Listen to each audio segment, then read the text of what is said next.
Oh, amazing. Hi, I'm just letting you know it's not on the draw yet, but I'll be paneling as well.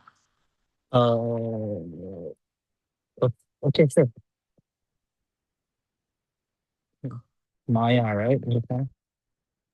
But yeah, Okay. Martin can't make it, so I'll be subbing in for him. Okay. No worries. Okay. Hi everyone. My name is Shafi Eza. I am your chair for this semifinal round for under 16. I'll allow my panelists to introduce themselves. Hi everyone, I'm Maya. I will be your panelist. Right.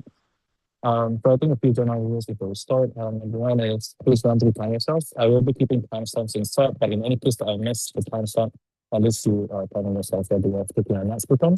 Secondly is if you have a particular method and then pronoun, because we may announce that. So if you are in preferences, so like chat or verbally, we better let them know. And for opponent or like the other team, it's better for us to be able to acknowledge the PR preferences just so that we are able to follow that preference. Lastly, is just to remember to be mindful of the language that you're going to use in the debate. Um, Please be careful to not, stereotype a certain group of people, individuals. We don't want any particular cases happen. Yeah, so in starting. So, I think without further ado, I'd like to invite the first speaker from Public Existing to the legal desk. Okay. Apologies for the background noises. If there are any background noises, so please, it's okay.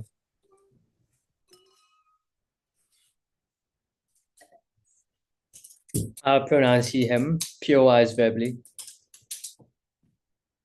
Am I audible? Yeah. All right, great. I'll start my speech in three, two. I think both sides in this debate can agree that right-wing populists are going to continue to rise on either side. This is simply because Europe's landscape is turning into a much more liberal world and polarization is inevitable. The only difference in the delta then is on our side of the house, we're willing to go and try to tame them instead of tell them that they can never exist and continue being like extremely um continue like forcing them to polarize and turn even further right on the political spectrum simply because we even reject like be diplomatic in the first place. Three things I'll do in this speech.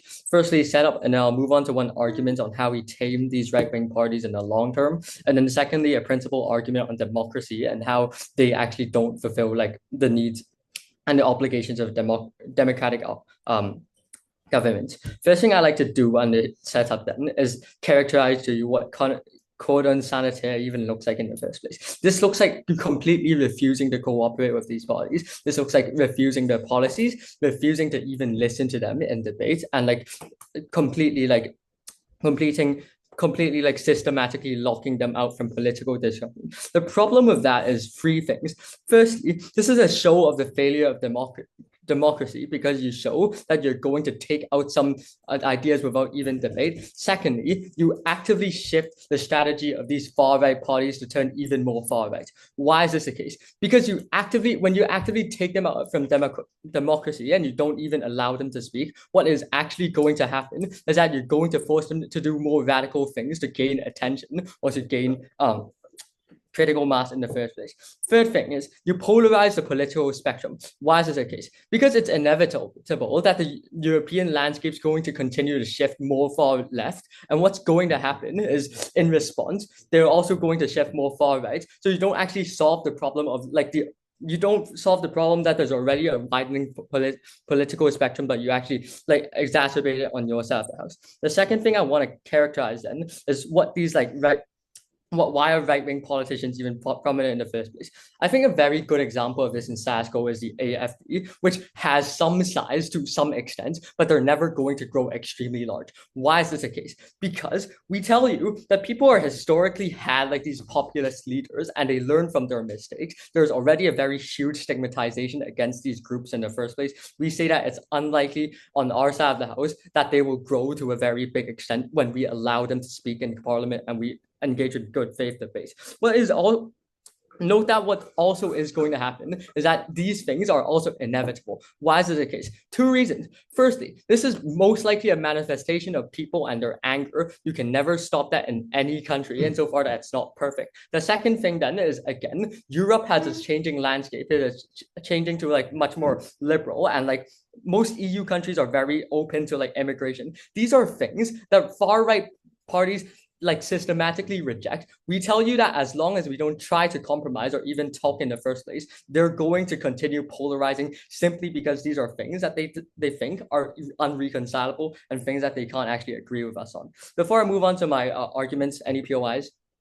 Don't you think, right? If you do like actually, if you like try to push them out, they won't get louder because they have zero power. So likely, even if they do talk a lot, nobody actually cares about them.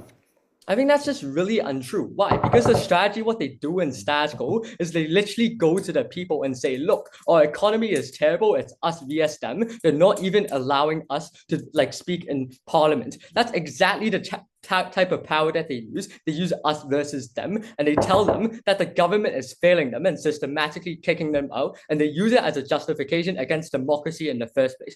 Moving on to my first argument then on how we actually tame these right-wing parties. The premise of this argument is very simple, is that when we cooperate, these right-wing parties have to compromise. The first thing I'm going to prove under this is how like actually talking to them and staying diplomatic is a show of strength. Why is this the case? Because cordon sanitaire is inherently a show of a failure of your own system, that your political parties aren't good enough to engage with good faith debates simply because you're not powerful enough to do so. This reflects really badly to its people because people see this as a failure of their parties. People see this as a failure of the democratic system. Insofar, if we don't allow to do this, people are going to lose faith in the system like systematically. Second thing then, we actually take out the source of its power and its hate in the first place. Why is this the case? Because firstly, these groups are less likely to feel as opposed. Why is this the case? Because we're letting them speak again and we're making them feel loud. But like, let's say that on their best case that they're still going to push this agenda. Why is this more likely to be moderate for? This is going to be likely for two reasons. Firstly, because like they can't, the reason why they have to be so extreme in status quo is because they can't even engage in democracy. They systematically are locked out. That's exactly why they have to turn radical and go for like these crazy policies in the first place. The second thing then is that even if they're still far right, given that they're in a democratic situation, they're still going to have to compromise. Because guess what? Ultimately, when you're in a parliament, there's still the majority is still going to be extremely liberal, and therefore you're still going to have to compromise. Given that, even in our worst case, we're still like, what's going to happen is that there's going to be people in parliament, but no, they're not actually going to push anything extremely radical.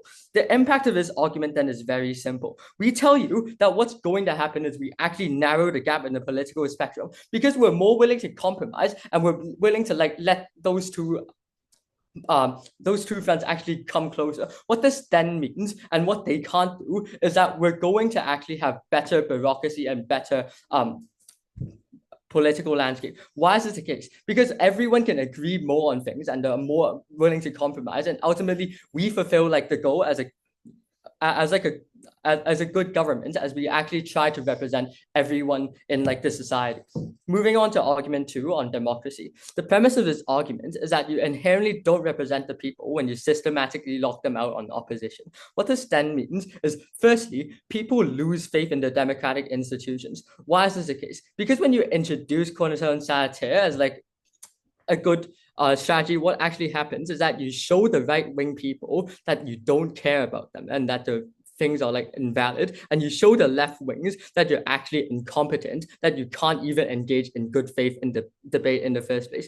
Either way, on each side, whoever you're trying to tackle, you actually make them lose representation because one, your entire political competency is going to go down because people are unable to agree on things. And secondly, they don't feel represented because their ideas literally can't go on parliament in the first place. Either way, you're going to completely lose faith in like the democracy and like the democratic institutions in the first place. The second thing I want to say under this is a principle on democracy and how you're supposed to like represent everyone equally. I think that's just like the core pillar of what democracy is, and it's in the first place. Like even if it's a good opinion or a bad opinion, you still have to represent it because ultimately it's about the people and people have the freedom of choice to choose these things. We already have a lot of safeguards that tell you that right-wing populists aren't going to go extremely far insofar as we actually let them in parliament and actually let them have some representation, the very minority representation that they should deserve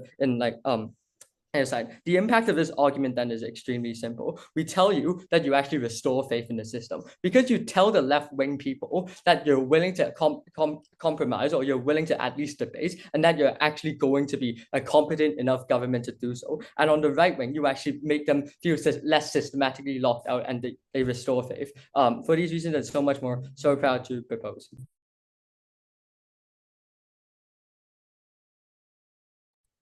All right, thank you, first proposition, for that speech. I can now invite first opposition to deliver their speech. Hey, Hev.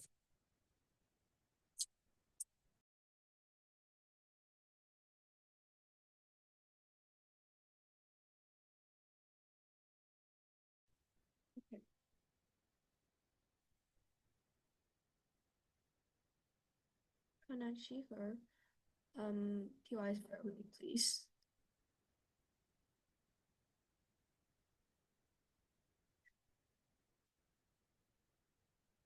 My speech is going to start in 3, 2, 1. Now, firstly, we believe that their first arguments basically resides on the fact that if like when you bring these two sides of like the wings together, right? There will be like absolutely no conflict at all. But we believe that if there's already two sides that existing, right? First, government actually never proved how there won't be any kind of like sparks or like conflict happening between them. Now, for a few points of framing before I move on to my arguments, right? Firstly, is that what is like mainstream European political parties? We believe that they're like very established and like system legitimizing parties that accept liberal democracy, right? The far right in Europe actually looks like is that migration like anxious, B very populist, and C like very nationalist, C populist, and D's that fear in cultural identity. So why is abandoning this strategy not in the interest of mainstream European political parties, right? Firstly is that polarization and democratic erosion. We believe that firstly is that it hurts their reputation, right? Mainstream parties survive because like the voters acknowledge the fact that okay, so there's a difference between like these like parliaments and the far rights, right? So if like the mainstream European Parliament talks or communicates with the far right, we believe that most likely people will understand that they're probably like helping or like communicating with them, right? So when us European parties have like but in fact us like European like party voters have like a total different view as the far right. So we believe that this will lead to like I shall not supporting anymore, or like leading to like the decrease of like supporting the government itself. And secondly is that so we believe that this then scares, for example, like what minority voters, young voters, or like moderate voters, right? Because those people stop showing up or votes for other parties because now they see as like okay, so what extremists had actually like start entering like their political circle, right? So secondly, is that it splits mainstream parties internally. We believe that some people in the mainstream European Parliament like will have like different beliefs, right, than others. So we believe that like some have like stronger beliefs against the far right wing. So we believe that once the mainstream European Parliament starts like interacting with this, then this will then create splits in the like internal factor of the European Parliament. Then they will start leading to other things, for example, like what internal fights or like leadership problems. Like, and we believe that the far right far right don't have this problem because they're actually kind of like kind of already used to being extreme. So why abandoning this is going to exacerbate like European political party as a whole, right? So firstly is that it lowers the bar of like what is acceptable, right? Once mainstream parties talk about far-right parties, we believe that firstly, racist or like exclusionary ideas enter normal debate, or like media treats them as like just another like opinion, right? So even if mainstream parties disagree, we believe that the damage is already there and already done, right? Secondly, is that Why? minority feel unsafe and abandoned, right? For example, like immigrants or like ethnic minorities or like LGBTQ plus communities, right? Abandoning feels like what like your safety is kind of like negotiable and like your rights are kind of like up for debate, right? That leads to things, for example, as fear of protest or social tension. Now, what is the rise of like the far right in European parties look like, right? Far right parties look like they have like winning more votes, having more parliament representation and more public visibility, so more influence on polity and for example like immigration on all of that. So why is the nuance of like European parties important, right? We believe that very parliamentary EU is like a multi-party, right? It's not like a fight. It's not like a fight of like left and right wing, right? It's there's central and other parties. And in Europe, there's like no single party who usually wins enough seat to run the government alone. So the parties have to like team up, right? And like if a mainstream party works with like a small far right party, right? The small party can force change to laws or policies, even though most people did not vote for them. So now to my arguments, right? So we believe that there will be like a democratic benefit, right? Why? First layer is that institutional gatekeeping. We believe that by refusing cooperation with these like far right people, right? Mainstream parties can like deny bad actors. For example, like a far right people, right? There would be like access to executive offices, armies, ministries, and legislative like bargaining power.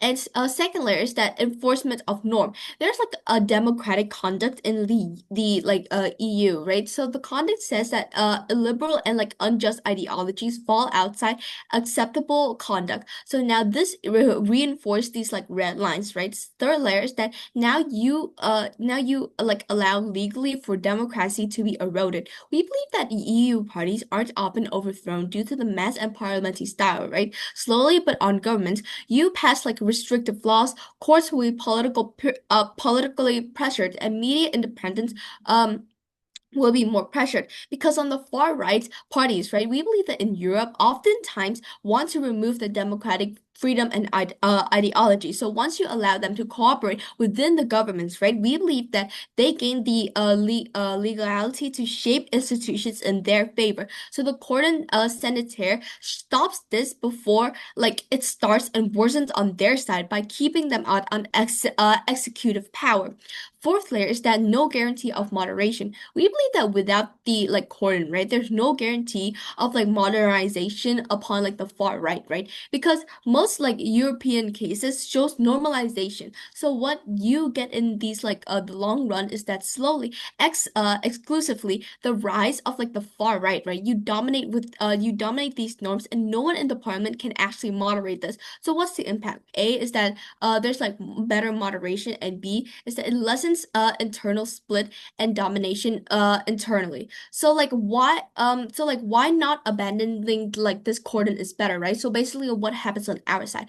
We believe that not abandoning like the cordon is better because it keeps like clear limits on what is acceptable in politics. When mainstream parties refuse to work with far right parties, right? People last chance. understand that some ideas go too Last. far and democracy still has boundaries, right? The clarity builds trust in the system because voters know principles won't be dropped just to gain power. And at the same time, the cordon protects vulnerable groups by sending like a very strong message that their rights are not up for negotiation and that the state will not legitimize parties that threaten their safety. This helps keep society calmer and reduces fear and tension. Finally, we believe that the cordon puts pressure on the far right parties themselves, and if they want real influence, they must either like soften their views or like remain isolated, and in both cases their growth slows, and because extremism becomes a political disadvantage rather than an advantage, and following the above opposition.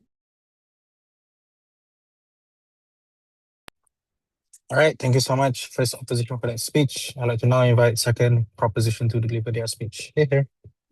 Am I visible and audible? Yes, you are. Okay. My pronouns are he, they. I'll take PRs verbally. Great. And I highly encourage one. 3, 2, and 1. The team that wins the debate is the team that best characterizes how radical voters respond to this kind of change on either side of the House. We think that that's a burden that side opposition fails to answer within their LO speech, and that's why we win the debate, because my PM tells you a ton of reasons why they are more radical on their side of the House, even if you do not buy into any of our positive material.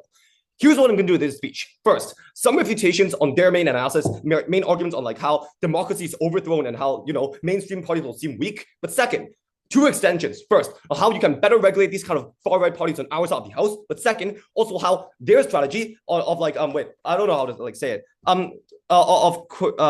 I'll just call it like CS, how the CS strategy within this debate affirms the strategy of right-wing parties. That is to say, the strategy is based on one, that democracy has failed people. That is why people turn towards populist leaders, because you do not hate democracy. I do not think the general public who turn towards far-right parties, the populist parties, just hate democracy in and of itself, or they feel like the government has failed them, has failed to meet their needs. That is why they turn to far-right populist parties on their side of the House. We fix that, at least mitigate that to a good extent.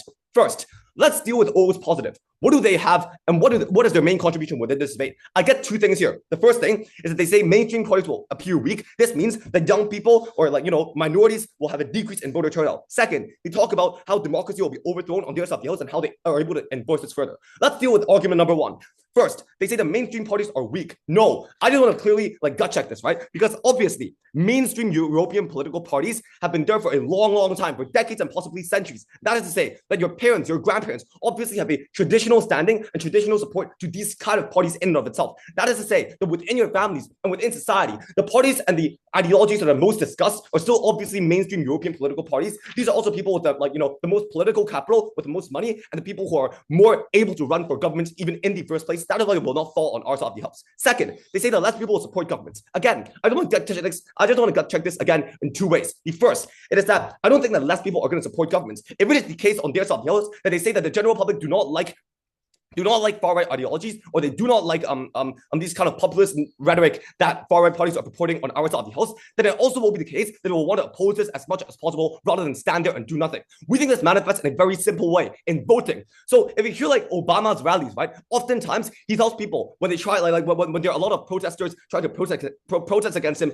in his rallies, he tells them to not protest but vote, because voting is the only way that you can get these political parties out of power and how you can prevent the kind of oppression that they perform on their side of the House. Second, I want to talk about the argument on the rise of far-right parties and how democracy is overthrown in 4 ways. Way number 1, I just want to say, democratic institutions still exist on our side of the House. They say that they enforce this on their side of the House. I'm unsure how they do this. I think that it is likely worse on their side of the House. Because if it is the case, again, and this also responds to their first argument as well, because they say that voter turnout will decrease, which we do flip. We say that if it is the case that people hate these ideologies that much, they'll try to vote them out of power and not have this oppression. And yeah.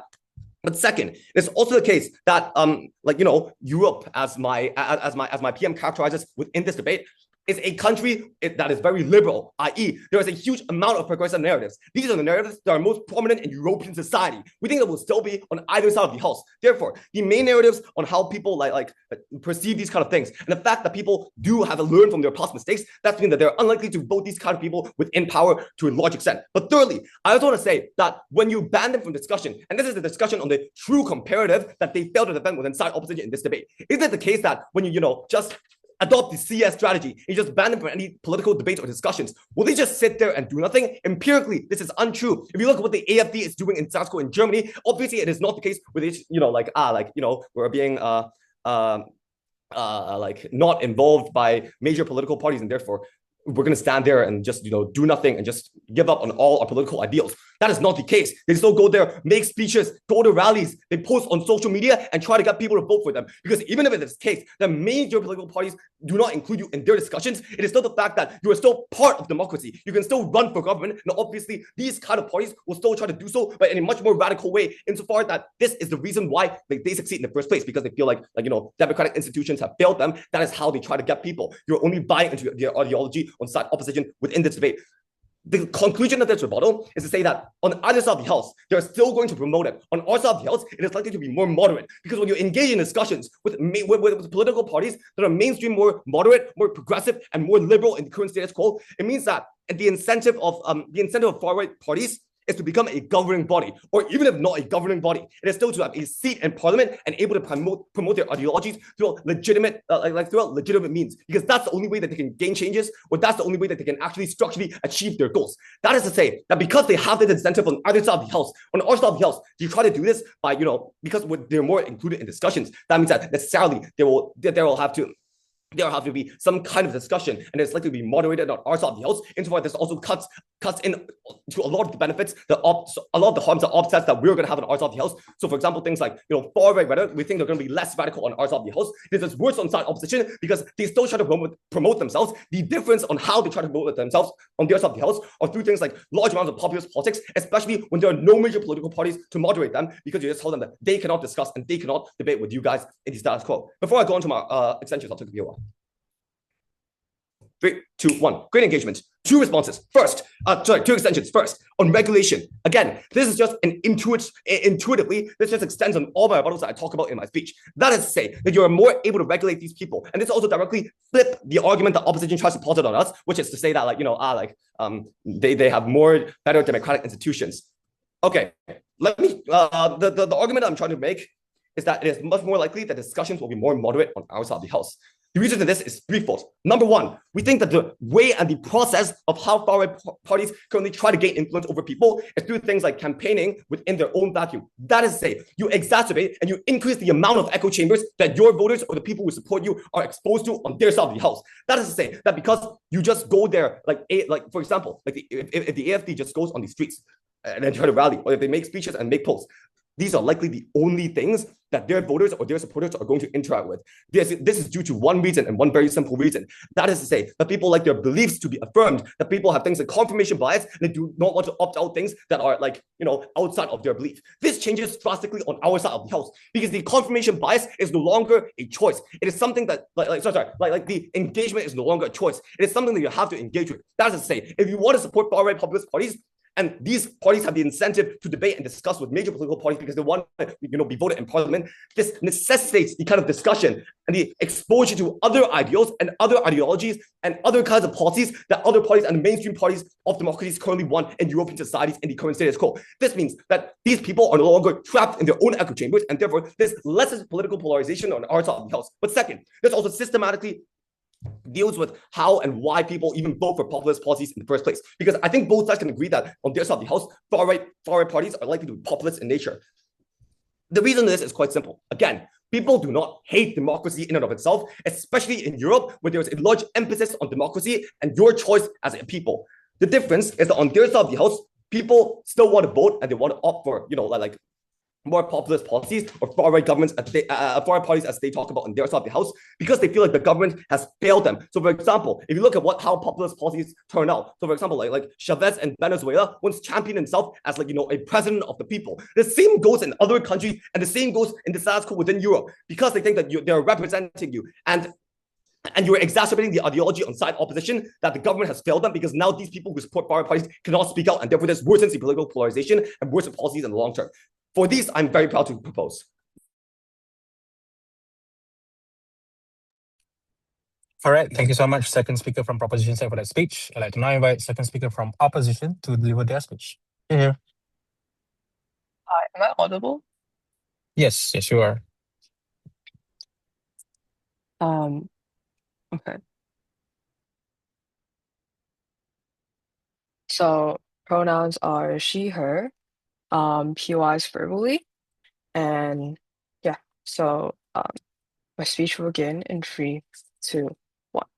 Judge, Prop today wants to tell you a comforting story that if we just bring far-right parties into government, they'll moderate, they'll compromise, and they'll become normal democratic actors. That responsibility will tame kind of extremism. But here's what we show you today: is that firstly, their moderation theory is fundamentally backwards. Is that cooperation doesn't moderate the far right and empowers them. And secondly, coalition, it turns these small parties into kingmakers with disproportionate control. With I will elaborate on my contention.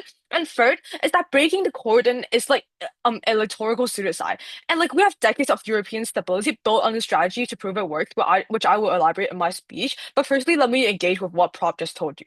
Okay, so firstly, they said that we will like make them do more radical things to gain attention. But let me be really clear on what exclusion actually does. It's that it denies them power and like it excludes like the excluded far right parties. They can still like criticize like from opposition. They can still hold rallies. They can still use social media. They can make all the noise they want. What they cannot do is to implement discriminatory laws. They cannot control police and they cannot control security services. They use state resources to spread ideology or like shape legal precedent, which props logic is backwards. They tell you government inclusion, it reduces their platform, but government powers give them a much bigger megaphone. It gives them like daily mineral press, like conferences. They give them like state visits. They give them like policy announcement rather than like fringe opinion. And like a far right politician ranting on social media is annoying.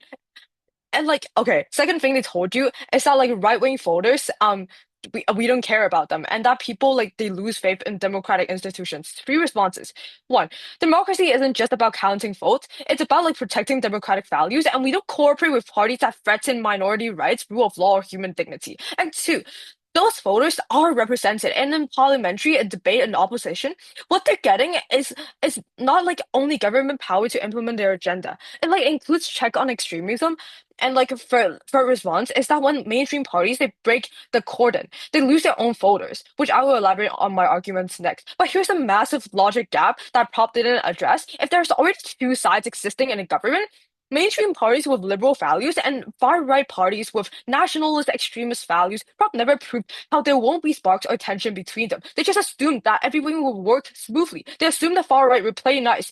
And like their whole argument one is like on this assumption and they never warranted it. Judge, don't buy it. Let me show you what actually happens, okay? So in the far-right party, they do not want policy compromise, but like they want this ideology victory. Because like if you think about it, traditional parties, they like negotiate on different details, like tax rates or like spending levels. Look, you can't split the difference here. But like on far-right parties, what they focus on is like on identity and like different values. For example, like close the borders completely. Like you should ban religious expression. You cannot compromise on like should we treat immigrants as human beings? There is no middle ground, but you negotiate with far-right parties.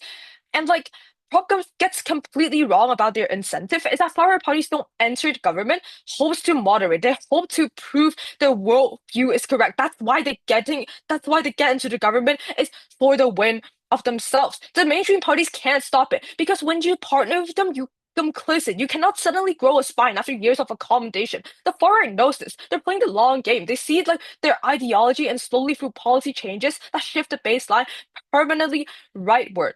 So when Prop tells you about the liberal majority will moderate the far right, but they never proved how the moderation happens because the fundamental ideology tension, we show you the actual mechanism is slowly and surely the far right would just sweep their ideologies in.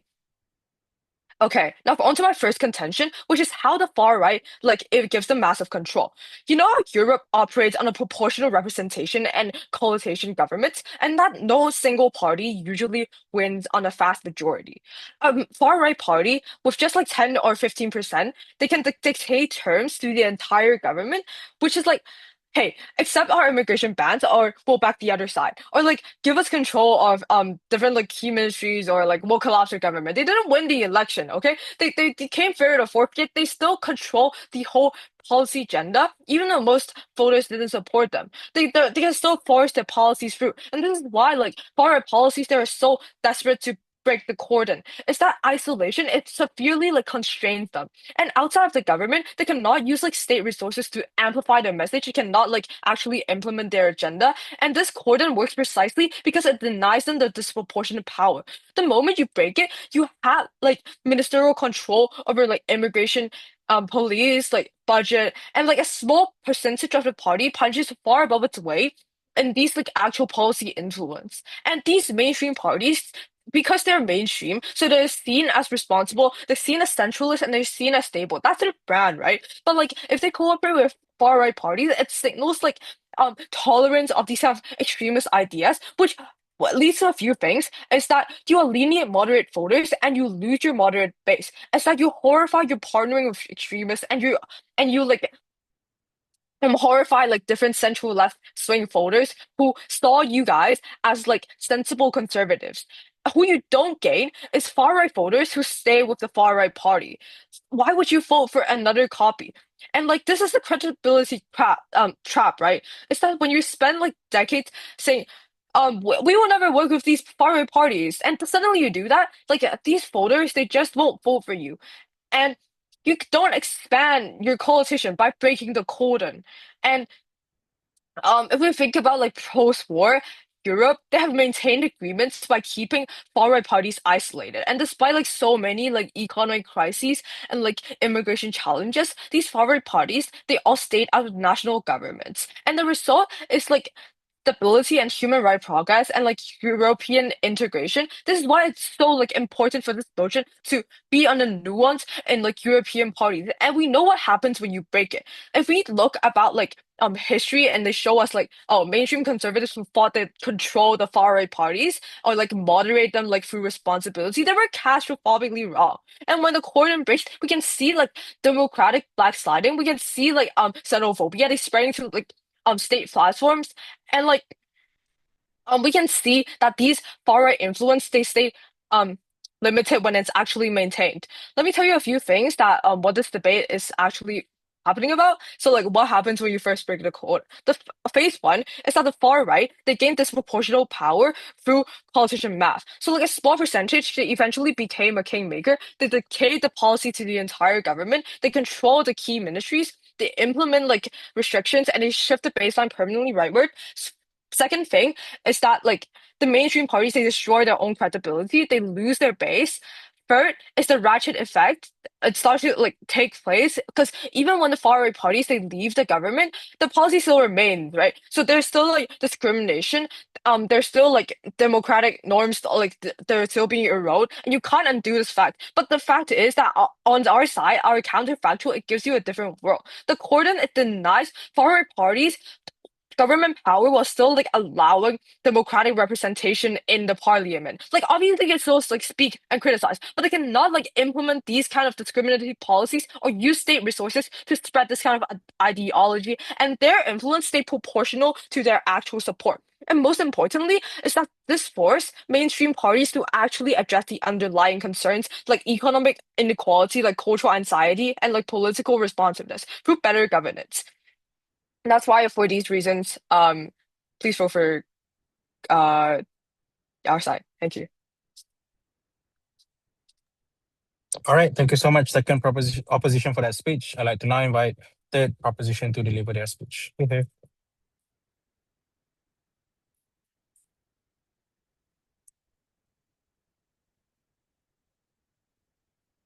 Sorry, give me a minute to organize my notes. Sure.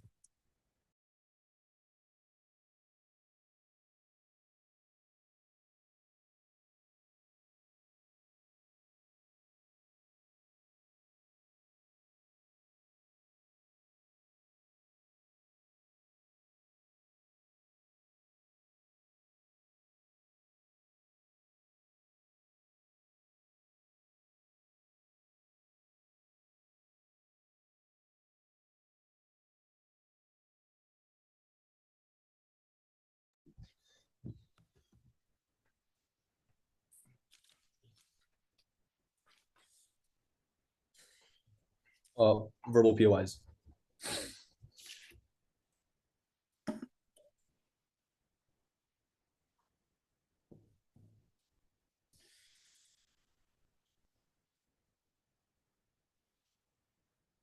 When you declare war on an enemy nation, you remove the option to negotiate. That is fundamentally the same thing that is happening under today's model. When you take away the option to negotiate with these far right parties, that's when you take away the ability for them to moderate themselves, because you give them no incentive to moderate, because they have nothing to lose, because they're in war with you, because you're constantly in this conflict. There's no negotiation, there's no incentive to negotiate, because there's fundamentally nothing to lose. That's precisely why on our side we believe that the ability for you to moderate them is so innately important. important. It is because of the fact that, first of all, this wouldn't be a problem if, like, for example, it was 10 years or 20 years ago when these extremist parties are like essentially a small nation that you can completely destroy within warfare. You can completely eliminate them by simply locking them out. But that is not the case in the status quo. The issue is in the status quo after years of cordon sanitaire. The issue is that in the status quo, what has happened is that these far-right political parties are rising in power and growing in size to even rival some of the moderate and even like left-wing parties. And the issue is that when you declare war and that causes a division within the political institutions of these nations, that's when you fundamentally cannot take them out because there's no way you're going to win that war at the end of the day.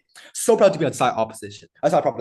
First of all, what I'll be doing in today's speech, I'll be doing 2 main classes as well as integrating some of my rebuttals and responses, a little bit of weighing at the end as to why, first of all, clash 1 as to why we think that like growth of populist right-wing parties is ultimately stopped and stalled on our side of the house and is comparatively better than side opposition. But second of all, on how democratic backsliding, and I'll be doing a little bit of weighing as to why even if we don't prove the prior clash, we can still win based on democratic backsliding. First of all, then, what is the core claim that we hear from side opposition on the growth of populist right-wing parties? There are 2 core substantives I want to take down. Firstly, I'm going to quickly take out the claim that cordon sanitaire can eliminate all the political faculty and power of far-right political parties. 2 reasons why we think that's not true. First of all, the leverage of these parties often have both soft and hard power. The undeniable fact is that every political party has an incentive to increasingly cater to the electoral signals of voters. This is why we see that even modern parties across Europe begin to shift right in certain issues, such as immigration, even when cordon sanitaire is in place against a far-right party. But second of all, crucially, cordon sanitaire fails when the popularity of far-right parties reaches a tipping point. This is what we see. This is what we saw in Belgium. This is what we saw in the CDU when the CDU broke the cordon sanitaire in Germany against the AfD, and because the AfD reached a level of power within the German parliament, and because the leverage that they had was too big of a boat, the bargaining power simply still exists as a self-fulfilling cycle. I also want to take down the claim that cordon sanitaire can deter new voters or specific demographics from voting for far-right parties. Opp says that when you draw the line, voters will be deterred from crossing it. But here's the crucial characterization. The motion today occurs and happens in the present. It's happening, it's happening in the present where cordon sanitaire has already been in place and attempted for a long period of time in the past. And this is why the motion says abandon. And the reason, if the motion occurred 20 years ago when far-right extreme parties were tiny in size, Prompt's logic would work and make sense because 99% of all are already on your side of the line. The line you draw works because everyone's already on your side of the line. The issue here is in the status quo when a third of the entire country already buys into the far right and the moderate and doubters are in the middle ground are slowly shifting right as well as a result of the populist rhetoric of the right party. What Opp is doing is drawing the line not against the minority but within the majority. That means that ultimately at the end of the day, what you do is that you do not actually deter anyone else. You're only simply separating it and increasing polarization, and that's fundamentally worse. That this actually becomes worse when I introduce like this crucial bit of flip. The issue is that when a new voter enters the politics, for example, you could say when someone turns 18, when they enter the age where they are able to vote and engage within politics, the issue is that when you draw the line, you're forcing them into a dilemma. You're not giving them a choice to actually act rationally, and oftentimes these new individuals who enter politics are not the most rational actors as well. That means that fundamentally, it's very, very likely that these individuals are going to enter it and be forced into a dilemma that's ultimately going to be unhealthy for them as well. The reason is that if you compare the two sides of more modern politics, one side you have the liberals who are attempting at least to work in line with traditional political values, but second of all, you have the far right parties who are using strong rhetoric, who have populist leaders and have all this flashy stuff that is incredibly attractive to newer voters. That means that what you're actually doing is not only are you separating them, you're actually forcing them into a dilemma, which is more than likely going to benefit the other side than anything else.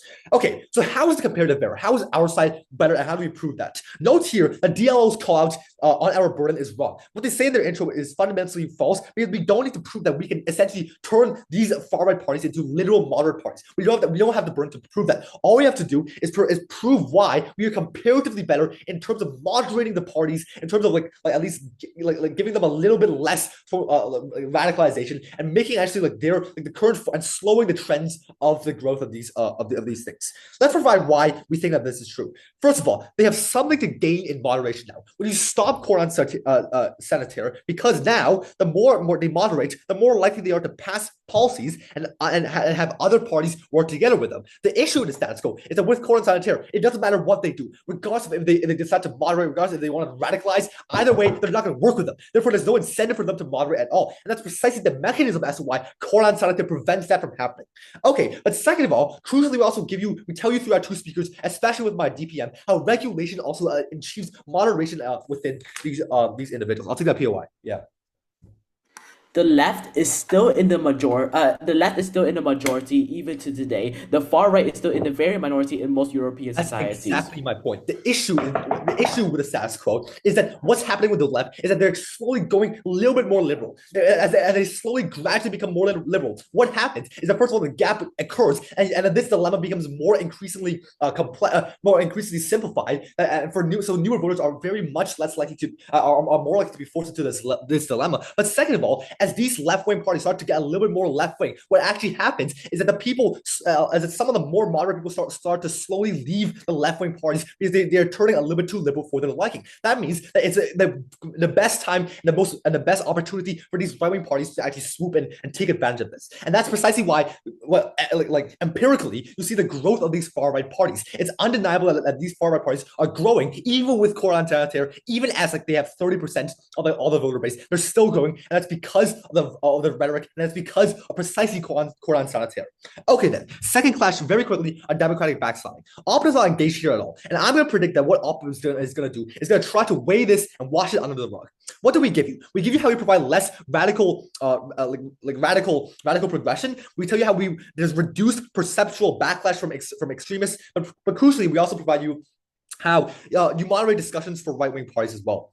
Why does democratic backsliding weigh over Opp, even if we concede that they're able to show they're able to slow the rise of the far right? Because first of all, this actually, if we are able to prove democratic backsliding, they themselves contradict their own principle on democratic values. We already explained to you why this polarization, this gap between two parties is fundamentally going to exist on their side of the house, and they themselves actually, when they claim that they want to protect democratic principles by locking these individuals out, what we're actually doing is validating them, because they're validating the precise strategy that they are using to gain the position that they have in the first place. But second of all, the issue is that democratic backsliding also grows in momentum. That means that it's very likely irreversible, because things like social media, echo chambers, and sensationalization in the 21st century mean that as other social factors will likely accelerate it once you set into motion, therefore proving why the democratic backsliding is so irreversible. That's why it's such an important factor in today's debate. So proud to be on side government. Thank you.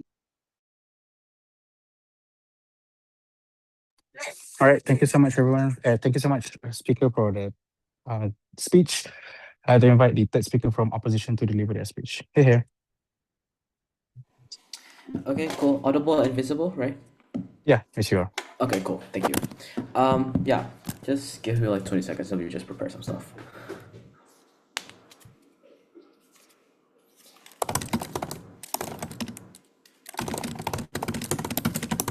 Yeah, sure. Okay. Start my speech in 3, 2, 1. When the government comes up here, they'll tell us a lot of things about the left in the long term radicalizes the right. This is why it's so harmful here. Wrong. We'll tell you the inherent issue in their framing is that they never actually acknowledge the nuance in the parties of the EU and overall the parliamentary of the EU as a whole here. We'll tell you that liberals aren't that stupid. They don't have an extremist agenda, unlike the far right. They push for a more better society, and most people already concede and full-heartedly believe this in EU society. This is a factually true claim here, so their argument doesn't make sense. So it actually doesn't shift at all to take down their entire claim about the liberals will increase the right. Before I go on, I'll talk about a few strategic mistakes that government makes throughout this debate. Firstly, the government needs a counterfactual, because they have to deal with the conservatives that please the left, that the better the EU as a whole here. They give you zero counterfactual. They never show you how abandoning will actually look like. Well, it fill in the gaps here. The major claim that comes from them is that if you do abandon this, is that the compromise is very, very unclear. It's that you actually just compromise the very small points, because the inherent issue is that the far right will still claim this extremist agenda even when they do join this government, because they believe their claims are right. So what compromise actually looks like is that you force them into compromising the smallest things that they're willing to give up. Let's say economic benefit, but what you get is more polarization on their side of the house. I'll talk more about this point here. Now, before I go on, two clashes here. Firstly, on the far right moderation, and secondly on the polarization. secondly, on the polarization. Firstly, on the clash of the far-right moderation, we'll tell you we moderate more on our side of the house. Why is this? Firstly, what has government told you throughout this debate? They'll tell you 4 things. Firstly, they take the hate out of the far-right. Secondly, is that the right-wing will compromise. Thirdly, is that there's now more faith in people, right? Oh my god, why did my tab just get deleted?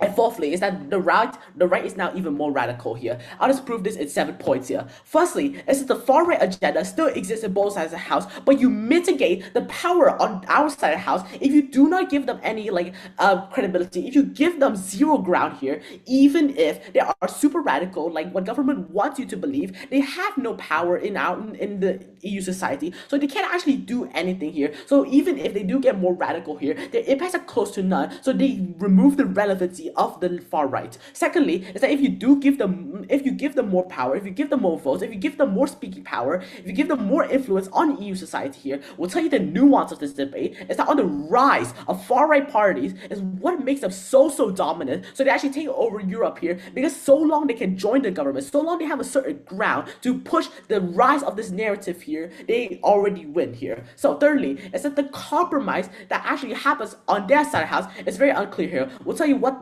actually happens here is that the far right parties that are on the rise, so they have the tendency of rising power, right? So they can drop extreme economic incentives. This isn't in their actual incentive. They can drop this. They are fine with this. But the issue is that they keep the most extreme identity positions because this happens.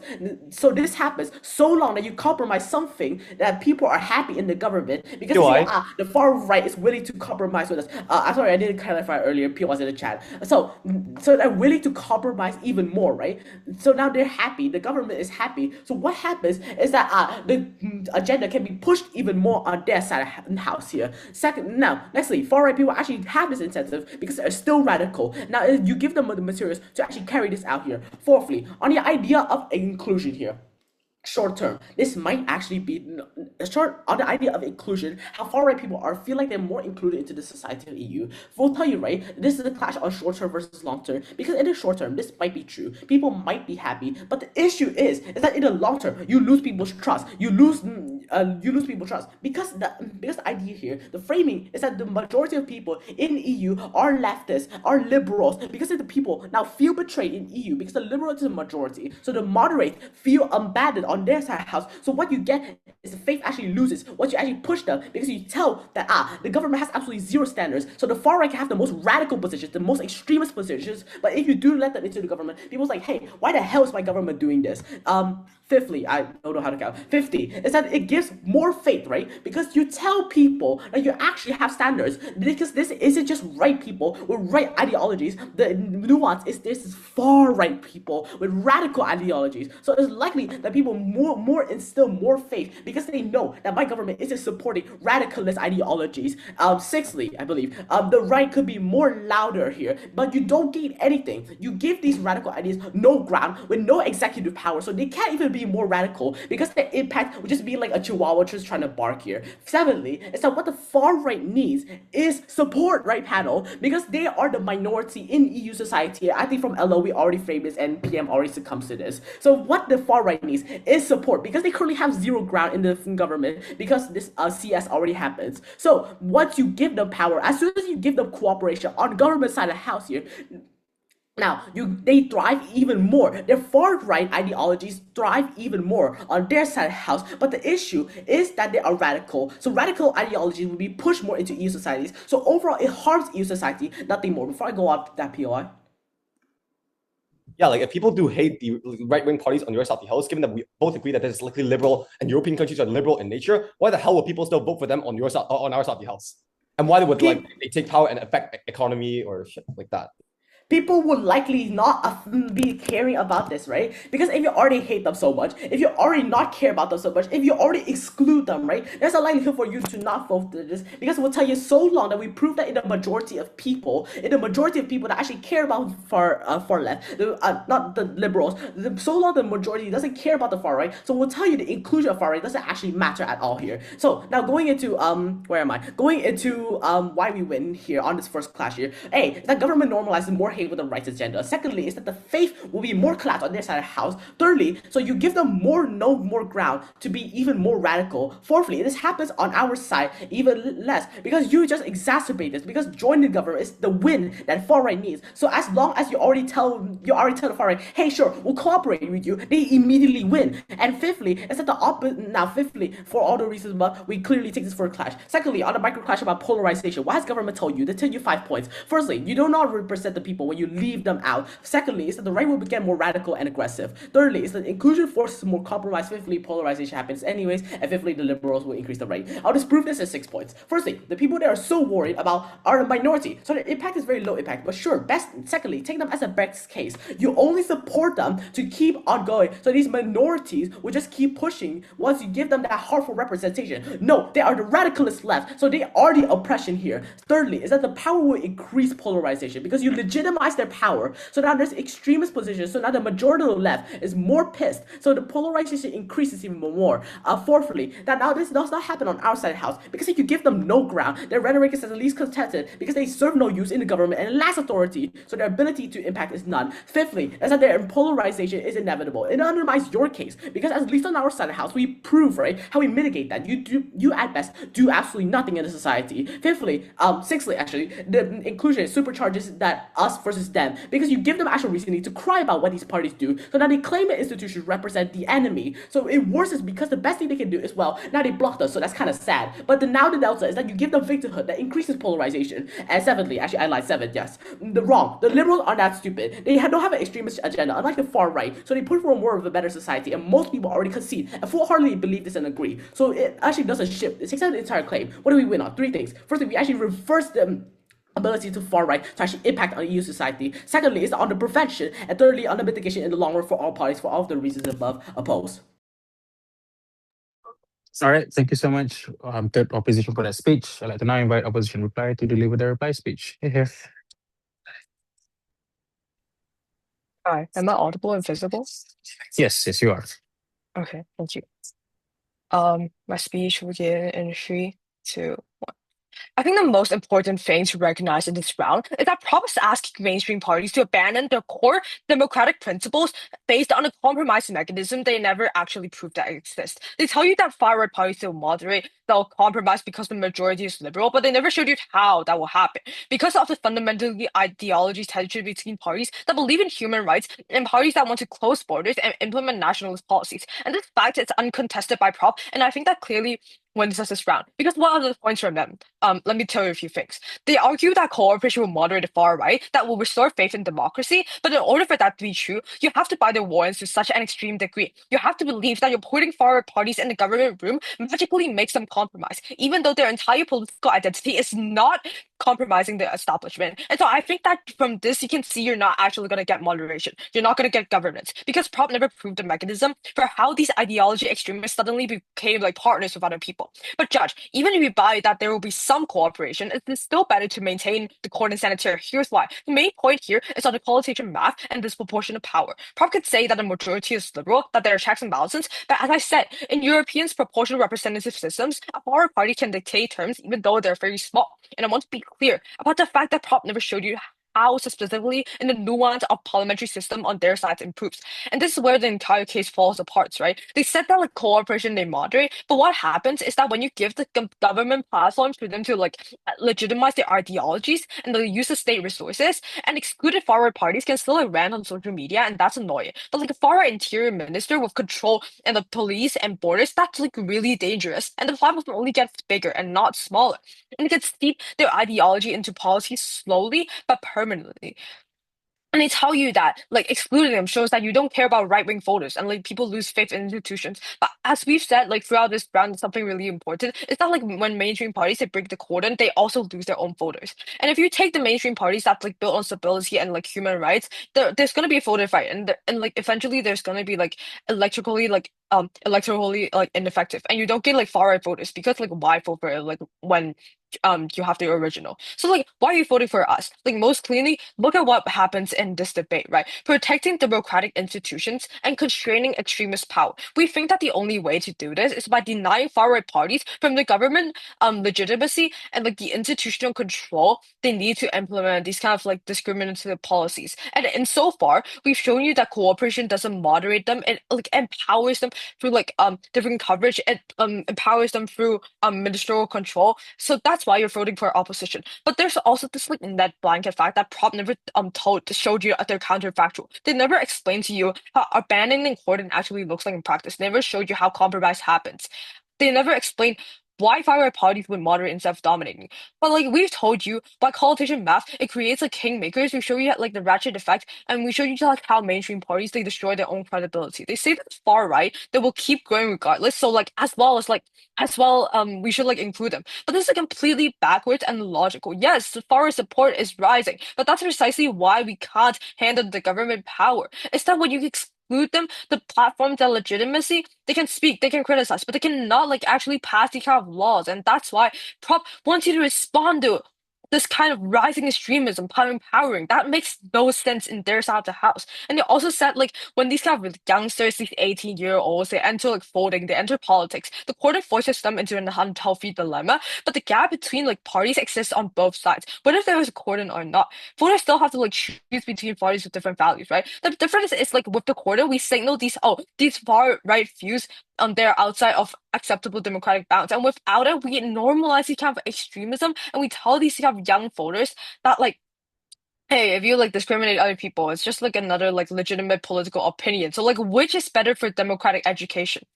Providence cannot escape that the cordon sanitaire it worked for 50 plus years of European stability. It's not like post-war Europe. These two power parties they kept isolated despite like these economic crises and immigration. With those points in mind, cast your ballot for opposition, as I urge you to do so. Thank you, Judge. All right, thank you so much, opposition, for that reply speech. I'd like to now invite proposition reply to conclude the debate. Here. Hello. Summer speech from 3, 2, 1. If far-right parties are so bad as they try to claim on side opposition within this debate, it is obviously the case that there will be very oppressive policies, and the general public who have their lives affected by this will obviously campaign and vote against these kind of people, insofar that there are two mechanisms to support this. First, that the mainstream ideology is likely to still be liberal, but second, if they're just so bad, obviously people do not want bad policies, and therefore they're going to opt to vote against them and increase the voter turnout, therefore having better democracy. But if it is the case that if it's not so bad, it is more moderate on the other case, that means that you have more discussion in parliamentary, and this unlocks all the arguments on democracy, on the principle of democracy that my PM tries to push you within his speech. And also we have more voters because the people who were previously supporting far-right parties are going to vote on our side of the house as well. That's why we think their case struggles within this debate, because it is quite contradictory and like just doesn't really, and they lack a counterfactual as well. First, let's just clarify the true comparative on their side of the house. How are parties or how are far-right parties still going to continue to promote their own ideologies? I think Whip is right that I don't think that these kind of ideologies are just going to disappear, but it is worse on their side of the house, as I talk about in my DPM speech, because insofar as these ideologies continue to exist, it is still the case that they will still want to promote these kind of ideologies. So if they hate a certain ethnic group, it is still true that they will try to promote hate against this certain ethnic group, maybe not through things like discussions with the government, but through other things like social media, like increased polarization and posts and more rallies and speeches in general. This mechanism is likely worse because there is a lack of check and balance in social media, i.e., like there is a very big emphasis, right, on things like sensationalization. That is to say that if you post more radical comments, you're more likely to get more clicks and views and engagement, and therefore this is worse on their side of the house because first you kind of moderate it, but secondly, social media just rewards radicalization as a whole. Second, I want to talk about their four main arguments on this, just actually not even four, right? It's very, very splintered. But just this one main push that they have on how this delegitimizes government and makes policies worse on our side of the house. Again, I think this is quite self-contradictory and they stab themselves in the leg. That is to say that, again, if they are so bad, if these kind of ideologies are so bad that they're promoting, obviously, these are things that affect people's lives. They have an incentive to go against these kind of ideologies insofar they do not want their lives to be affected. So, for example, minorities do not want, themselves to be oppressed. So, be arrested by ICE when they go out on the street. That is why you have the incentive to vote against these kind of policies, and therefore, you still retain the voter engagement. And I want to flip this, that we also talked about in our previous speakers. It is that on our side of the house, we have more voter engagement because first, now you have more like, the people who originally supported the far right people have and the far right movement is more delegitimized into what they are forced to engage with democratic ways. That is to say that first, these kind of discussions, and because like they ultimately they want to pass laws, which means that they have to engage in debate with parliament. Insofar as this is true, this means that you will have a much more larger radicalizing, larger de-radicalizing and much more moderate and liberal party on our side of the house that's much more progressive in nature to moderate this kind of discussion. But it's also the fact that you reduce the legitimacy of the us versus them mentality that far right parties rely on, because when there is the opportunity for democratic discussions, that means that like the excuse that democracy is failing and losing out and locking voters out from accessing democratic opportunities immediately fall. And this is the agenda the far right parties purport in the current status quo. Therefore, they are forced to engage with democratic natures if they still want to support this party and their ideologies as well. This also pushes far right parties to become better faith policies, have better policies, and become better faith actors. Lastly, we talk about no, but their ideologies still stand. I.e., the policies that they're going to promote are going to be more moderate. That's something that both Op and Op reply and also DLO tries to talk about in their speeches. I think the response to this is very simple. The conclusion to all of this is that even though you have the same ideology, it can manifest in different ways. So, for example, if I'm a person against I'm a person against immigration, it's not the fact that I either have to not support. I have to be very inclusionary or call ICE on them. It is still the case that I kind of oppose people immigrating into my country, but it can be the case that I can propose policies, for example, more stringent border checks compared to ICE. That is why even if they still have similar ideologies, first, their ideologies are largely moderated insofar that there's some kind of compromise, and that compromise largely leads them to the more progressive side of things. But second, also that they can still express the kind of policies, but in a more moderate way. That is how we think moderate discussions happen on our side of the house. Thereby, we flip all the impacts within this debate. Vote Gov. All right. Thank you so much, everyone, for the debate. You may virtually cross and shake hands. Myself and my panelists will move to a different room, and then after that, we'll give you the results after the announcements, I suppose, before the finals. Thanks so much, everyone. Okay, cool. Thank you for the debate. Thank you.